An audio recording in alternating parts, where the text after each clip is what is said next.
All right. Hello everyone. It's Lee from This Is Fit with Lee, and today we have a very special guest. We have Jay from ICN India. Hello, Jay. Hey, how are we, everyone?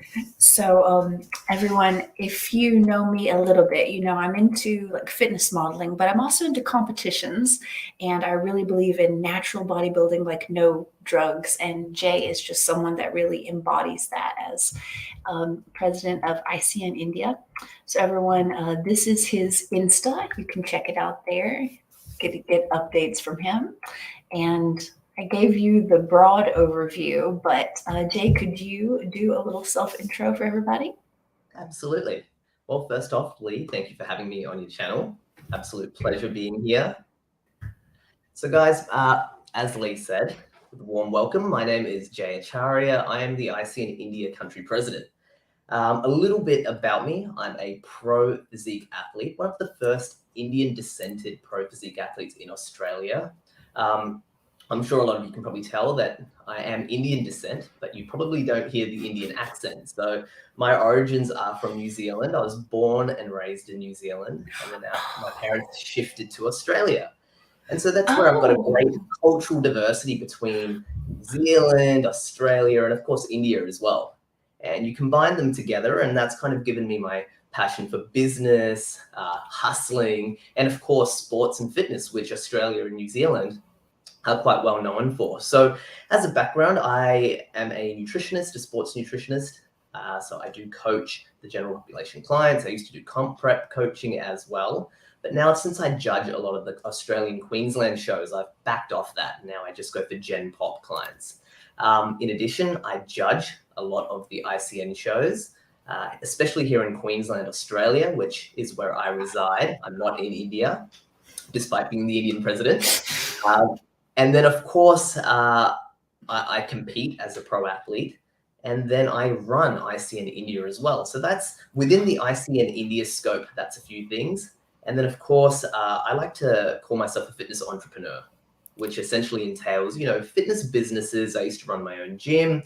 I've got a few little products launching around the fitness range, some men's physique shorts, which I'll fill you guys in on later. And then, of course, business. I try to encompass entrepreneurship and fitness together, which are both my passions, and kind of combine them together to get ahead in life. And, it's something I'm passionate about. oh, that's so much. Like I feel like that's enough for several people's lifetimes. But I like that you're kind of multicultural and multi passionate, and like there's so many things that you're interested in, but they all kind of mesh together. They all kind of click, and it's all in the fitness world.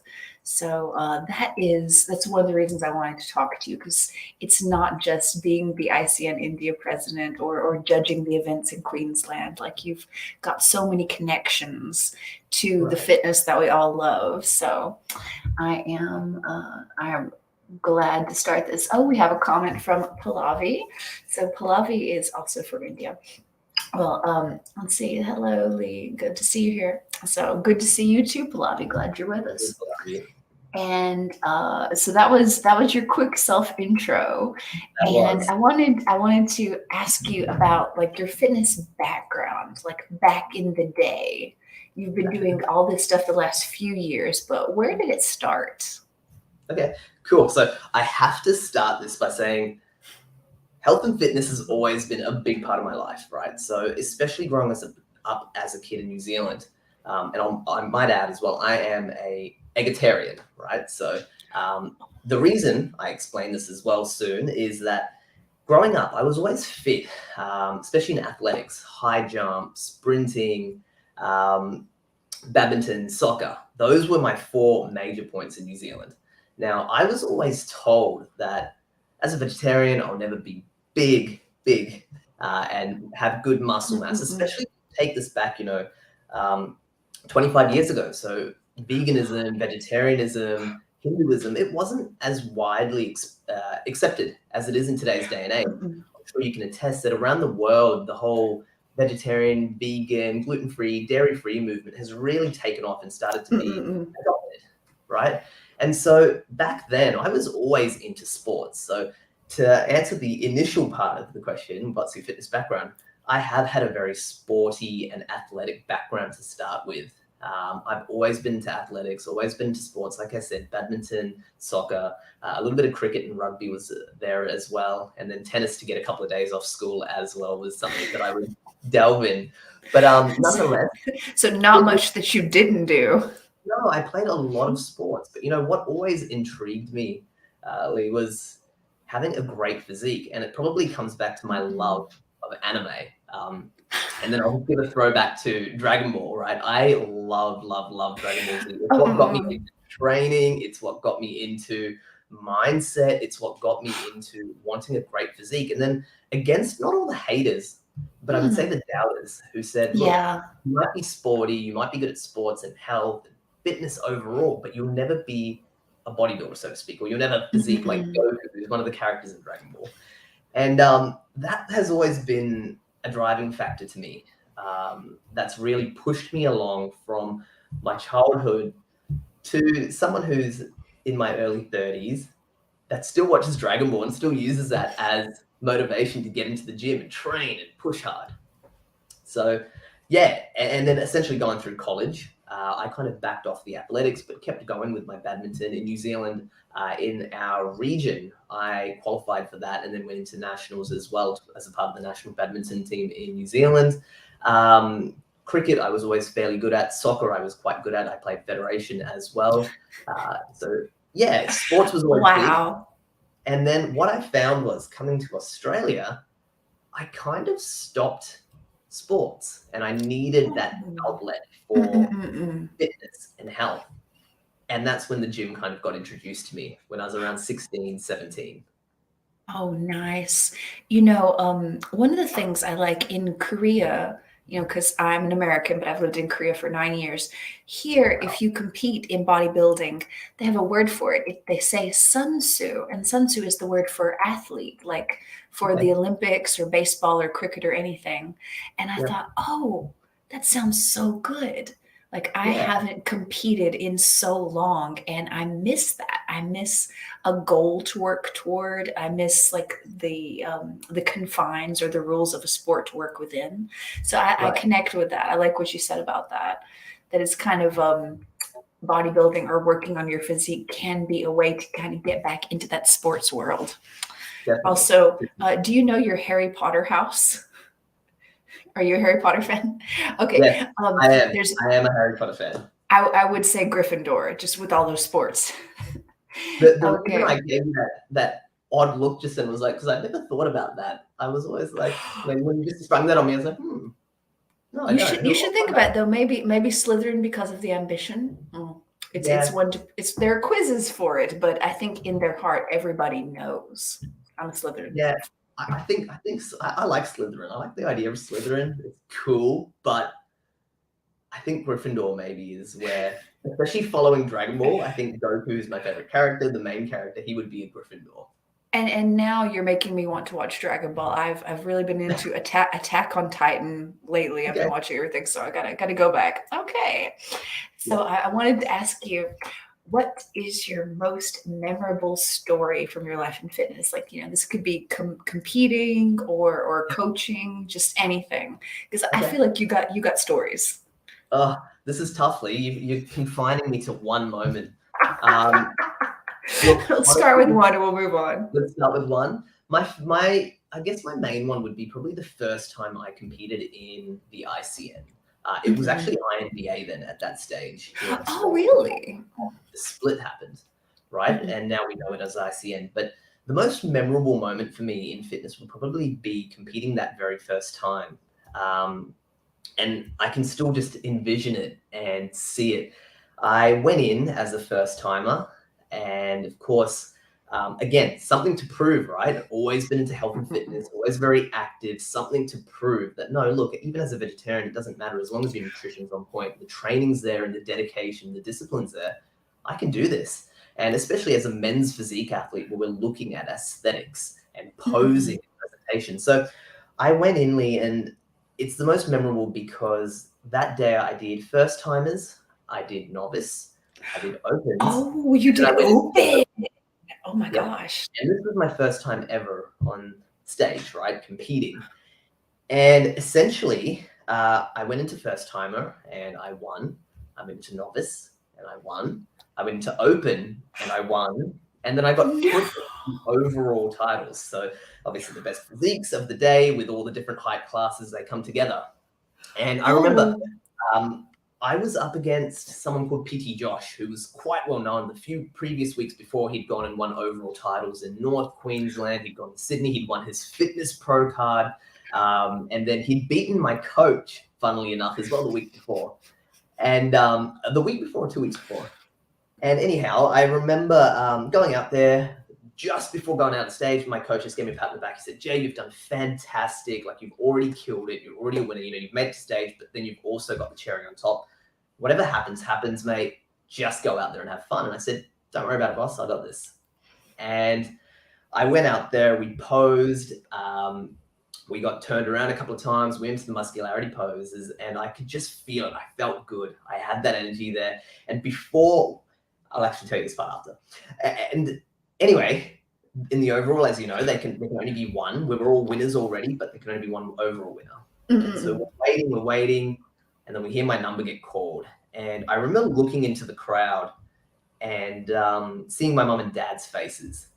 And they stood up, they hugged, they kissed, and you know, they're not reserved or anything, but they would never kiss in public in front of that many people and stuff. But they were happy. My coach jumped up and just sprinted to come backstage to collect me, and I just remember all of that. And what I was about to say before was that I also, before leaving home that day, because I literally left no stone unturned, I did everything I could and more. I weighed every gram to the gram. If I was a gram over, I would pick that grain out. If I was told I had to drink 4 liters, not 4.01 liters or not 3.99 liters, it had to be exact to the mil. Okay, And to get my pro card, I need that dedication. I need what you're doing. hey, I'm sure you're capable of it. And so that day when I left for the comp, mum and dad said, Jay, we'll be there later, a little bit closer to the timings that you're on. I said, cool. And before I walked out of that door, I said to them, guys, I'm bringing this home. There's no ifs or buts about it. I've got this. And that was it. Hopped in the car, went, and the rest of the day was history, so to speak. Bravo. That is a lovely story. And I like how you're bringing the community into it. Like, that's these events aren't really televised, so people don't get quite the same sense of it. But you know, your family is there and your coaches are there, and you have competition, and you know a little history about the competition. And so there's all these little nerves and these little things that bring the event to life. And just I like that your first time out. I've only seen it happen once before. I went to one tournament, and this bodybuilding division, and there was a guy who's a military guy, and it's his first time out, and he wins first timer, he wins novice, he wins the open, and it was mind-blowing. So that's quite a feat to handle. Let's see, I think we got some comments. I gotta bend down to see them. And we got hello. It's from my friend Ren. She's an American in Korea, as I am. Ren, hi. Hey, Ren. And let's see. So can you still speak English with an Indian accent? But because you grew up in New Zealand though, so you don't have any Indian accent, do you? No, not really. No. I mean, I can speak English with an Indian accent if I really needed to. If you want. Right, if you wanted to. And that's so interesting, because a lot of my friends or a lot of my viewers are English language learners from other countries. So I think it'd be interesting for them to see someone who is kind of third culture, like grew up, you know, not in America, not in so you're getting lots of compliments here. People are loving your story, Jay. Oh, that was fantastic. That's fantastic. So, here's a little question to throw you. What is something you've changed your mind about in the last year? And this could be, light. This could be, oh, I've always hated Diet Mountain Dew, or I've always, I've always hated morning routines, and now I have a morning routine. So it could be a little thing, big thing. Hmm. Does if you need a little time to think, I could go over some of mine, because I Yeah, feel like people should always be changing, and that it's definitely. okay to change your view on things, even small things. Definitely. Look, I agree 100%. Without stalling as such, I do a lot of reading and I listen to a lot of audiobooks and podcasts. I'm constantly Okay. doing new courses as well, which I've mentioned to you earlier. I'm doing my marketing studies at the moment. And a lot of people say, Jay, you've got too much on your plate, but I'm kind of, um, I'd say hyperactive in that sense where I need to be doing something Mm, constantly. mm, mm, mm, mm, mm.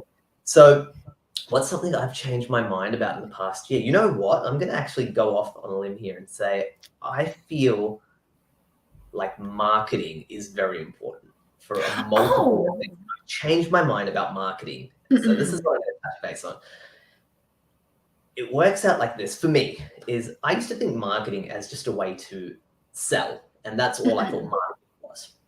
But what I've learned is marketing is more than just selling. And I think I can tie that into fitness, I can tie that into business, I can tie that into new projects. And essentially, what marketing for me is now is the ability to not just sell a product or service, but the ability to reach out to those who might want to connect with you and your service Mm-mm. without just the sales side of things and genuinely providing your talents, your beliefs, your enigma, so to speak, and connecting that with the people that actually require it. Yes. No, I really I feel that though, because marketing is letting people know that something is there, and Exactly. it's kind of morally neutral. If you let Exactly. people know that something good is there, everyone wins. The person selling it, the person buying it, everyone. It's how you use it. So I like that you changed your view on marketing as not just way to sell product, but way to connect people with things that could potentially be of great value. Hmm. Exactly. Exactly. Oh, Brand I like awareness, that. brand identity, all of that stuff I think ties in. And so when that's something I've changed my mind about, Yeah. I like that. That is a good one. Uh, I may be changing my mind about Dragon Ball Z. I thought it was for little kids, but maybe maybe I can expand my consciousness on this one. Let's see. We had a compliment from Pilavi. She wishes she could speak like you. You do have a charming accent that New Zealand. I don't hear it very often. I'd And say it's a bit more Australian now. It's a bit more okay, it's Aussie. okay. It's Because a combination. I wasn't sure. I wasn't sure. So we have some greetings from my friend Layla from Saudi Arabia, and Hey, Layla. how are you these days, Jay? How are you in general? Good. Always good. Always progressing. Right. I was about to say, I feel like you don't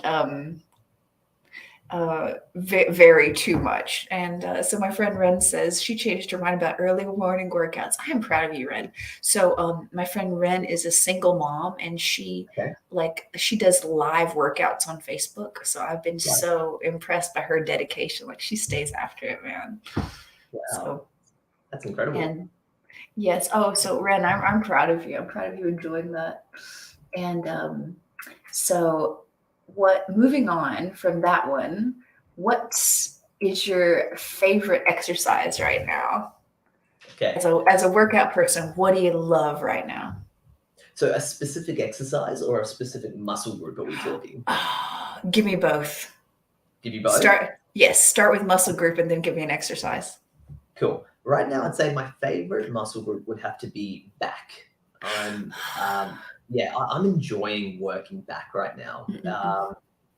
Yeah, I don't know why. It's good. I go through different phases of chest, and then all of a sudden legs, and now back's the uh, the apple of my eye, so to speak. And the exercise I probably most like for back at the moment would be, I think, chin-ups.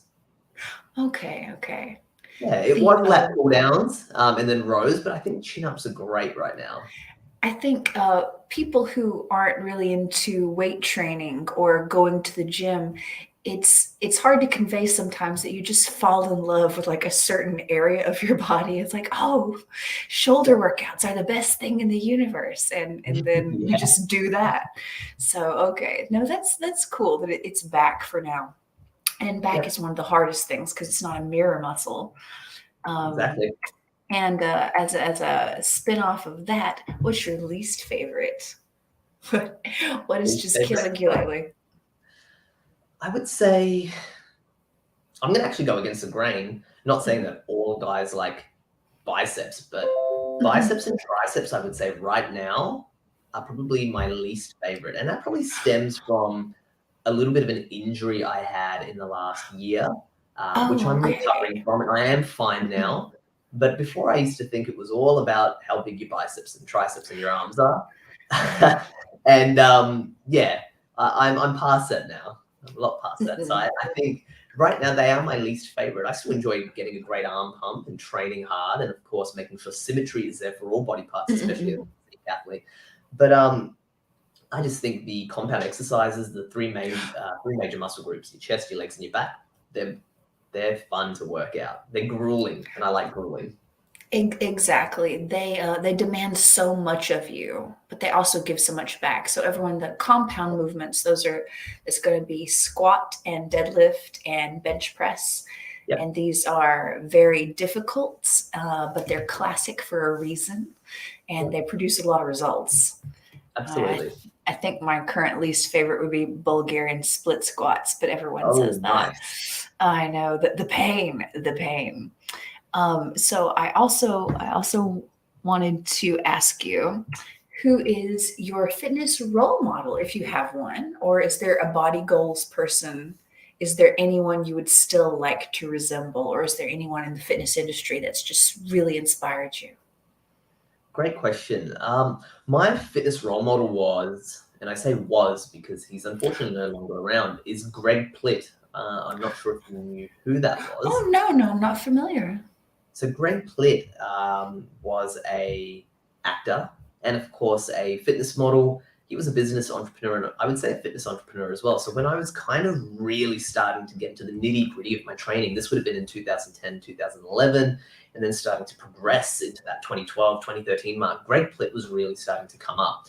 And Lee, he was passionate. He was just pure passion. He was one of those guys. He was an army ranger. He was a perfectionist in everything he did.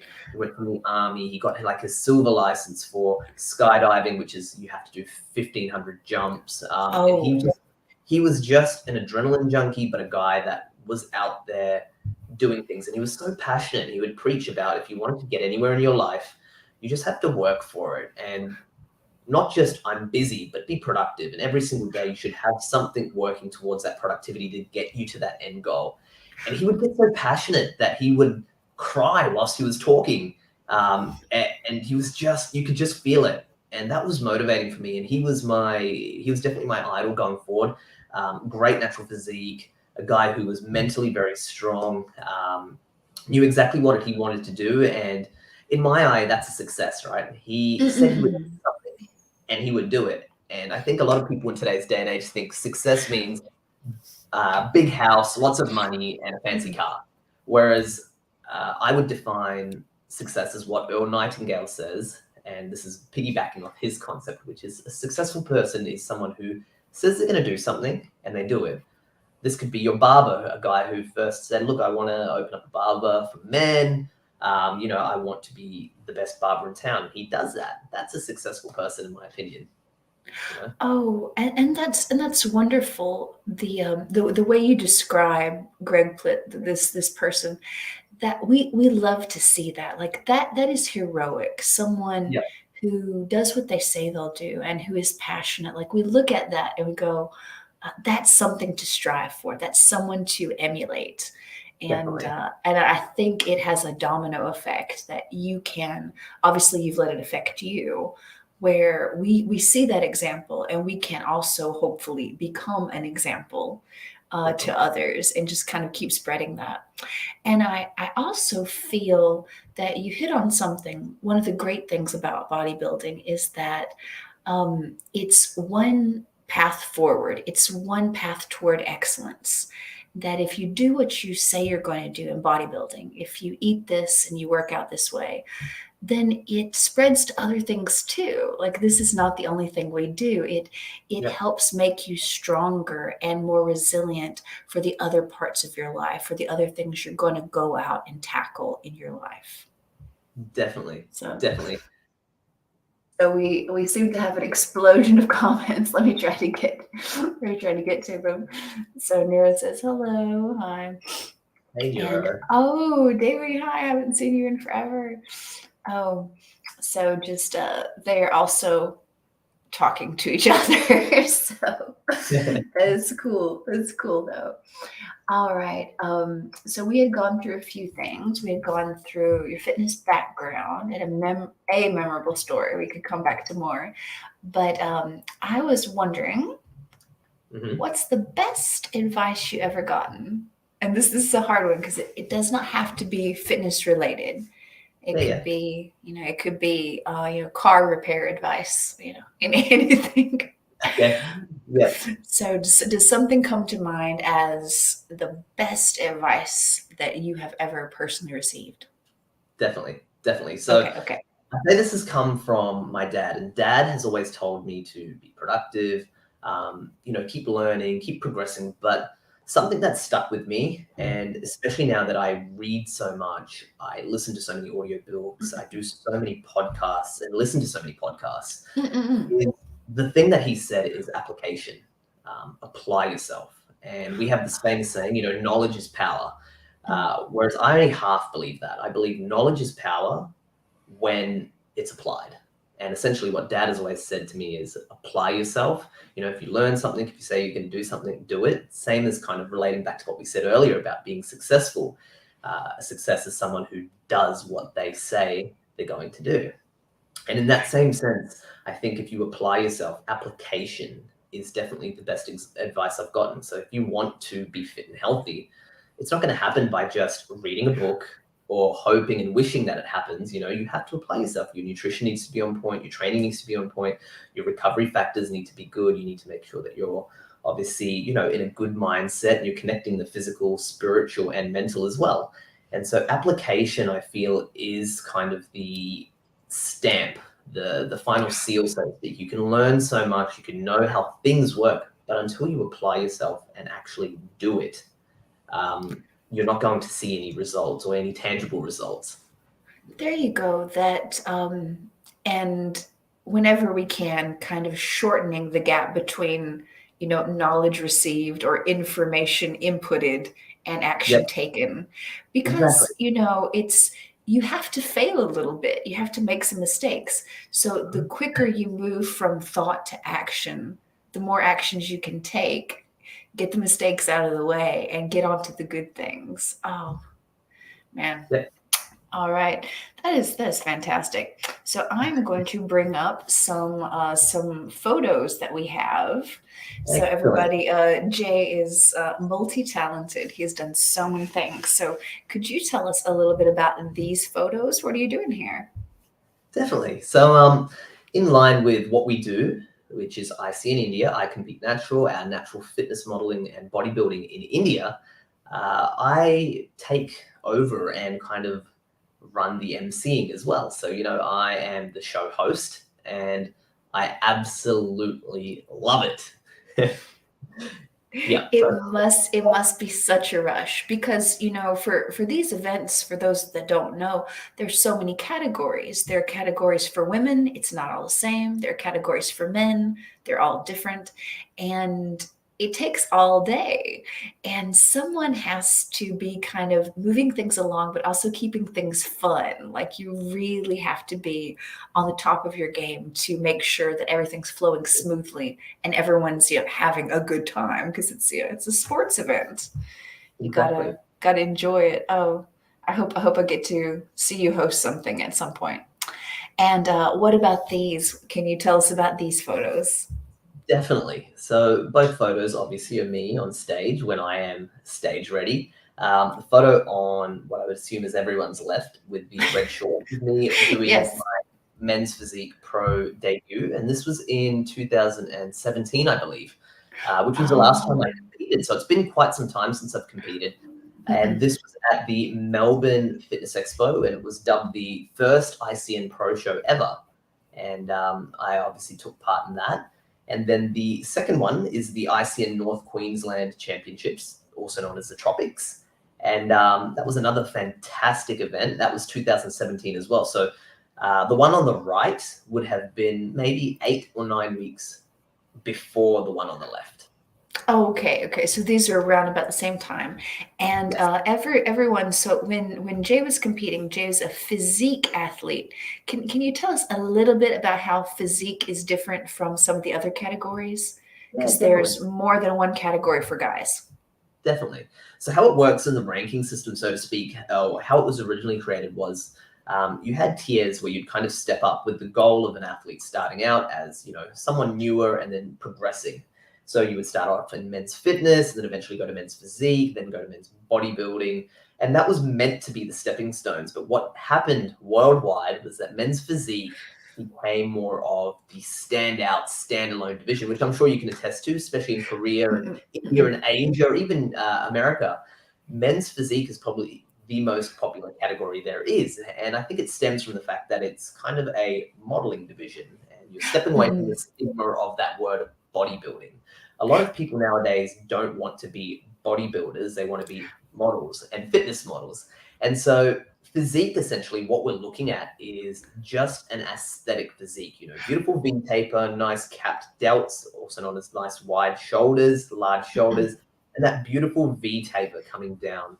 And good muscularity overall, not to the level of a bodybuilder, quite well built, again, not overly built and not underbuilt as well. And then good condition. And when we say condition, we're meaning leanness. So obviously shredded abs, good vascularity, which means of seeing veins. Again, not to the extreme level of bodybuilding, but just a nice balanced physique, which is good to look at. And you think, wow, that actually looks pretty good. I would like to look like that. It's one of my favorite divisions. Yeah, when when that division starts, I leave the sidelines and I go watch. And in Korea as well, we see the highest numbers in that division. Most guys are going out for that. So this is like really popular. And I Yeah, think it makes it even more special to win because there are so many people competing in it. Like everybody definitely. wants to do it. Very So competitive. that is lovely. And we had another one here, just a quick thing from modeling. And I understand you've done a fair bit of fitness modeling. So could you talk a little bit about like how you got started or what drew you to that? Sure, sure. So what drew me into modeling was probably the acting side of things first. In 2011, after I finished uni, after I finished school and everything, I was kind of like, I've always had a passion for the arts. I love music, I love performing arts. So I thought I should try and start getting to a little bit of acting. So here in Australia, I joined an acting school. I did quite well, I got great feedback. And of course, I was always into health and fitness and sports at that time as well. And then I'd also started my gym work. And everyone's like, right, you've got a great physique. Why don't you do a little bit of photographic modeling? It will go great and hand in hand with your acting. And I said, cool, sure. I'm already doing it. I'm passionate about it. I might as well do that. And essentially, with the acting, it started getting better and better that I got recommended to go to and apply for a scholarship for Lee Strasberg, which is a really well-known, world-renowned acting school in New York, which I got accepted into in 2011. So I went Oh, in wow. and got accepted. I was in New York for about 6 months and finished that school, and then came back to Australia and then decided I'm going to move to India to pursue my fitness modeling and acting career. So end of 2011, so early 2012, I shifted to India for 2.5, almost 3 years, and worked in Bollywood doing, commercials, fitness modeling, photographic modeling, and then of course acting roles. Now, again, this was the other story I wanted to share with you, Lee, which now that the photos here, I'll make it quick and concise. Was No, please um, do, please. I want to hear the story. Sure. So it was the most, again, kind of ties in with the story, aka the one of the most memorable fitness related events in my life, which was obviously mum and dad have always been so supportive of me in everything I want to do. It's never been like, no, that's a bad idea. No, don't do it. Don't bother. It's always been, okay, yes. And, they've always been ready to help out and do everything they can to make it more successful for me and give me the best platform. So I'm very blessed to have had that.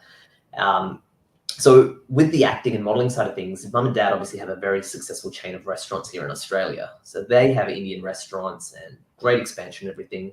But dad said, look, I'm going to give you 3 years of my time to come to India with you. Mum and I will keep coming and going to and from India. Show me what you can do. And I said to dad, one day I'm going to get on the cover page of a major magazine. He said, yep, show me what you can do. And we worked and worked and worked, training, we kept networking, and eventually I got selected for Health and Nutrition, which is one of India's largest magazines. Before me and after me, there was multiple Bollywood celebrities that have been on the same magazine. And there's more than, I think, 7,500 to 8,000 people that try to apply for that per month for the magazine cover.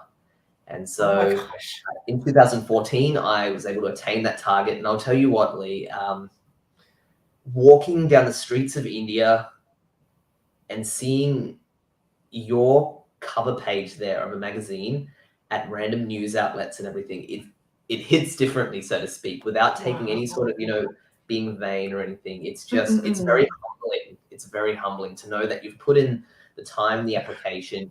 You said you're going to do something, you've done it. And of course, I've applied. So all of these things that I've been listening to, that advice from dad, I'm just giving myself 100% application to reach that goal. And it's been humbling, very humbling. Oh, wow. And it must be so just marvelously reinforcing, like you said, not vanity, but like I gave it 110%. I put forth the effort. And then when you see like the fruit on the tree, you see it come forth, you go, okay, this is a great sign that I should continue in what I've been doing, because clearly it's working. So how grand. That must have been so special. Oh man. Really I'm glad that you got to do that. Let's see. So we had a question here. It was, do you eat supplements for bodybuilding? So what's your take on supplements, Jay? Great question. I'm a very science-driven person. I like to do my study, my research and everything as well. So in terms of supplements for bodybuilding, yes, I do take some. The basics, of course, which is creatine monohydrate, which has substantial studies to back it and the evidence of what it does to your body. They're even finding newer benefits, such as cognition, better for mental health, obviously recovery, lean body mass gains that we already know about. So creatine monohydrate, whey protein, multivitamins, zinc and vitamin D essentially is all I take. And if I like to actually go and get blood tests every 3 to 6 months, just as an athlete to check how my levels are. Is there any vitamin deficiencies? Is my B12 down? Is my iron low? Because being an egalitarian, there is times that my iron levels can drop low, and they have in the past. So those are the only supplements I depend on. Things like fat burners, et cetera, I don't take anymore. There's been a time where I have taken, fat burners, pre-workouts. Every now and then I will, but I now just prefer a shot of coffee. And for a fat burner, I don't really stand by them because there's no real evidence that substantiates that, hey, this works or it doesn't work. Right. I feel for everyone that doesn't know, fat burners are kind of on the edge. It's not like drugs, but it's so hard to verify the quality and the results. And Exactly. if you need a little caffeine rush before your workout, it can often just be easier just to have some coffee. Like, Yeah, that's pretty straightforward. And I like that you said you did blood work, because I've been hearing that on so many podcasts. Okay. That's actually what tells you kind of how you're actually, in the world functioning with your fitness. And thanks for the tip on creatine. I've never, I do protein powder, but I'd never taken that next step. Who knows? That could be helpful. And the ladies are loving the way you speak, Jay. So Thank Thank you. you. Thank Thank you you, for ladies. just giving Yeah. everyone such a lovely, um, lovely time. So earlier we had asked, "What's the best advice you've ever gotten?" And what I like to follow up with is, "What advice should people ignore?"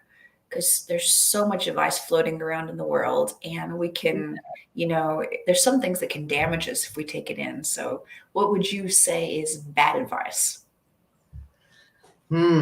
That's a good question. That's a really good question.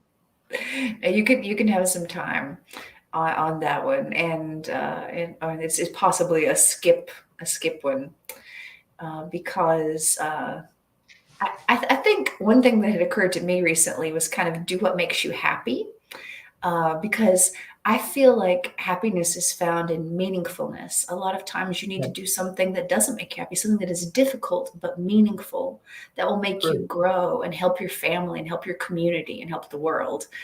So short term pursuing happiness, I don't think it leads to happiness. I think pursuing meaningfulness is the Yeah. way to go. So that's my thing for advice people should ignore is to Yeah. pursue happiness directly.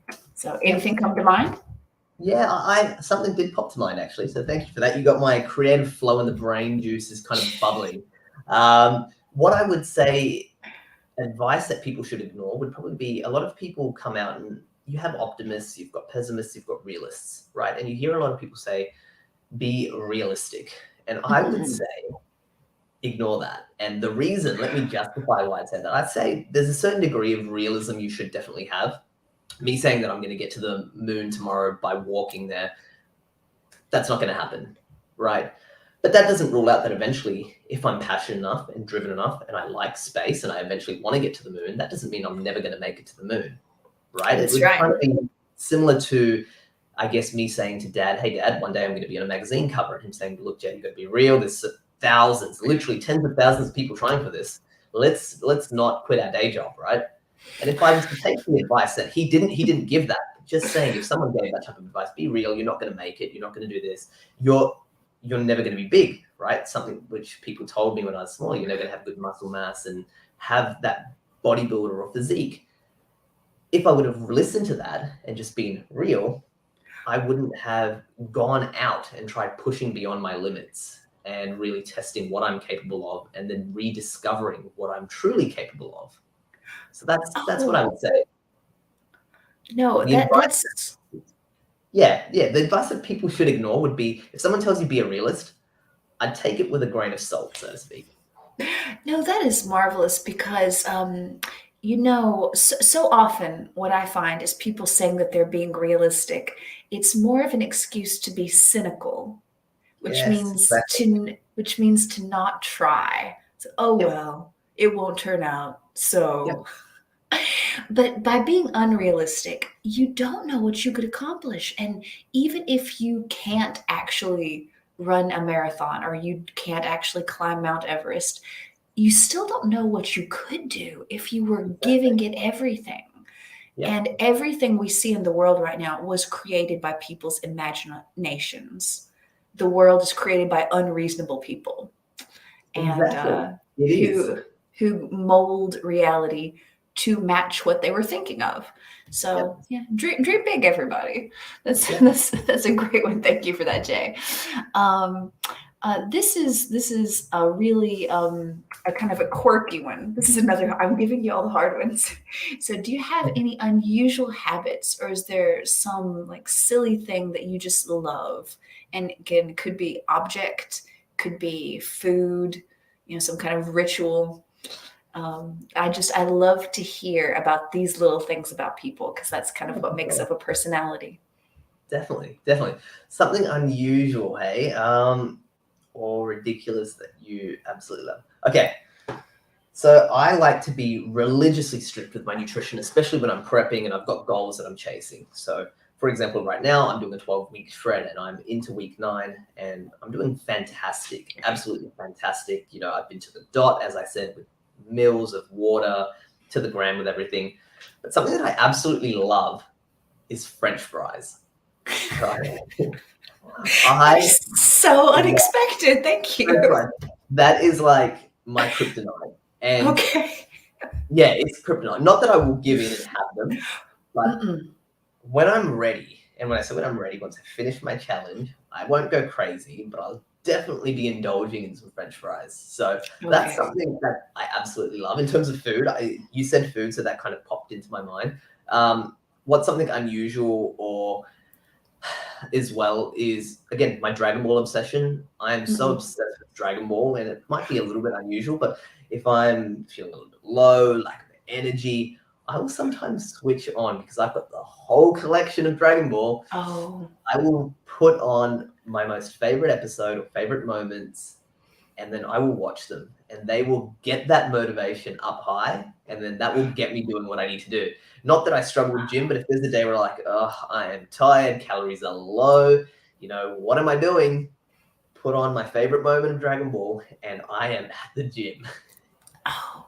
And I think everyone has to kind of find that for themselves too. Sometimes it's music, but sometimes it's Yeah, television.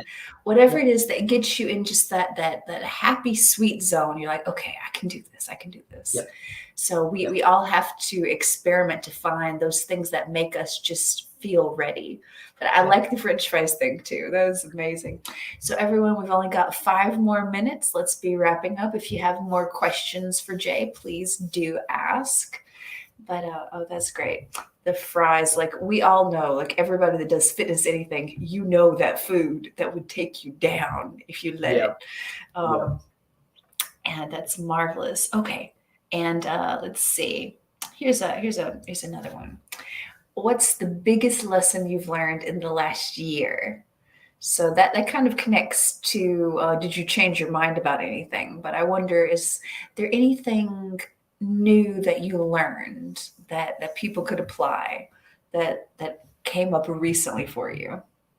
Yeah, I would say don't take things for granted, which is very obvious, but this is going to relate back to what happened with COVID, right? In Australia, we had it Mm-mm-mm. pretty yeah, Melbourne got locked down pretty bad. Sydney did, but where I Mm. am in Queensland, especially in Sunshine Coast, which is exactly where I am, we had it pretty good. We didn't have any crazy severe lockdowns. We could still go to the grocer, Mm-mm-mm. everything. And the point is, don't take what we have for granted in life. And I feel like a lot of times we do, and this was really applied to me. And I'll explain that further to you, Lee, and everyone watching, which is I've been going to the gym consistently 7 days a week with my training partner, who's my dad, which has been absolutely amazing since 2010, so about 13 years. There's very few times, I would say literally less than 3 months cumulatively in that 13 years that I probably haven't gone to the gym. When COVID came along and we still had it good, I could go to the supermarket, our gyms shut down though. And what I Mm-mm-mm. found was it actually messed with my mental health. Not that I went into depression or anything, but being someone who is so routine, who trains 7 days a week, no rest days, is religious about getting into the gym no matter what, and having that taken away for 2.5 to 3 months. And this is, again, so arbitrary. There's worse problems than not being able to go to the gym. I understand that. Mm-mm-mm. But for me, just learning not to take things for granted was a massive thing. Not taking, the beauty of being able to have your freedom for granted. And something that I learnt was to really cherish and be grateful for every little thing that you have, because there's people out there that are far worse. There's people who don't get food and water, as we know. There's people who don't get the first world treatment that we have in the western side of the world and some of the better, established parts of the world. And so I would say, yeah, that's probably the biggest eye opener that I've had. That there was countries that were locked down for 6 months. India, for example, they were almost close to, I think, 8 or 9 months, maybe even more. Bolivia, who's in the chat, I'm sure she can attest to that. They were locked down. They weren't allowed to leave the house. It was that strict. I'm not sure what it was like in Korea, but here I am complaining about, not being able to go to the gym. And there was people that couldn't even leave the house, couldn't see their family, couldn't see their friends. And often we take things for granted, and until it's taken away or highly restricted, we don't kind of realize how good we often do have it. And so cherish everything you have, be grateful for what you have. It's fine to want more, um, but understand that what you do have a lot of the times is better off than what a lot of people may never get to experience. Oh yes, no, that's beautiful, and I think it can apply in so many areas. The way you don't take something for granted is you have a moment of gratitude. You go, "Oh, this is amazing. I Yeah. actually love my parents and have a great relationship with them. That's kind of Really. nice. Yeah. I can work on my body and improve my health. That's amazing." To just Yeah. kind of call it out sometimes. Oh, I've got a job I like. Anything good in your life, the way to not take it for granted is to express your gratitude, even just to yourself. Oh, hey, I've got this thing. I'm so glad I have this thing. So Definitely. that's a great thing. Okay, so one last little thing from our friend Evan. Um, Evan says, if you haven't answered this yet, what advice could you give someone whose goal isn't necessarily bodybuilding, but they want to have exercise consistency and improve health? That's a good one.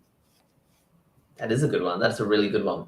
Mhm. So, one advice I would give to have consistency essentially is to just show up. And I know this is so arbitrary, so basic, but just show up every single day if you can.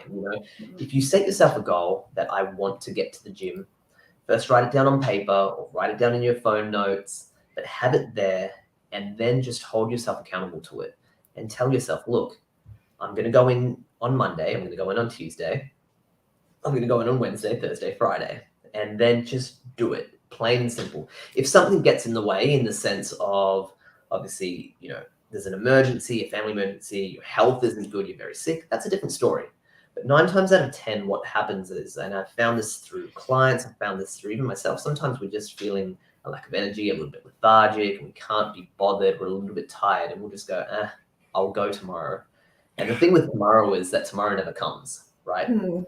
And so just holding yourself accountable, because 9 times out of 10, when you do hold yourself accountable and you do show up, you actually get a sense of achievement. And you'll be like, after the gym on the day that you didn't want to go, ends up being your best session usually. And you're like, I'm so glad I went. And essentially, I think of it as a willpower. So we've got our muscles that we build by going to the gym, but we've Mhm. also got our will that we build by keep focusing on it, right? And doing stuff that we've set out to do. Same as if you're on a diet, right? You say you're going to diet, you do well until that day you end up having a cheat and then you binge and you've kind of put a chink in your armor, so to speak. Um, and you've dropped that little bit of power, that willpower. So essentially, if you can keep building your will, you'll be able to keep doing and keep the momentum and that snowball effect going. So just showing up, hold yourself accountable, but also understanding that there are going to be days where you don't feel like going. There's going to be days where you genuinely can't go as well, and that's fine. It's more about consistency, about hitting 80 to 85%, for a long time rather than 100% just for a small time. And one other example I give, and I give this to all of my clients, is that you can hire the best nutritionist in the world, you can hire the best coach in the world, and if you can only follow their program for a week, that's not going to change your life, right? But if you can find a coach who relates to you, and he's not the greatest, it might be someone new, but you can follow their advice and nutrition and training and protocols and adhere to the plan, even 75 to 80% of the time for a year, you will see change. So change comes with consistency when it compounds, essentially. So that's what my advice would be. There you go. I do love that because it is so hard, but it's so basic. And it's the thing we all need to be reminded of. Yeah. And I also liked how you said that even your worst, like low energy, like unless you're sick, don't work out when you're sick, everybody. Don't work out when, it's just not there. But if you're just emotionally in a bad place or your energy's in a bad place, I've never regretted going after. It's never been the wrong choice. So that's beautiful. So we got a oh, hello Sony, and we got thank you from Evan. Thank you for answering. All And good. Pallavi said, yes, you definitely need to start with the basics.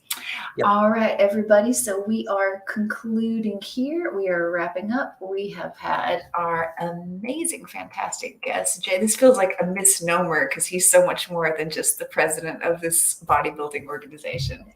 So everyone, please remember you can check out Jay on Insta, and I'm hoping to see him on YouTube in the future. I feel like he could do well at that. So, so everybody, this has been Interview with Jay. Please go check him out on Instagram. And Jay, the final question I always ask everybody is to fill in this one sentence. The goodbye question is, for me, fitness means. What do you think? So for me, fitness means uniting the body, the mind, and the soul, and essentially getting better health through connecting all three of those spiritual planes together. And that's really what I believe. I think fitness, again, isn't just about looking good. It's also about feeling good. And when you feel good, you nourish the soul. So again, all three planes are aligned and your life is in synergy then. And that's what I think fitness is for me. I like that. Okay. Thank you, Jay. All right, everybody, we are signing off.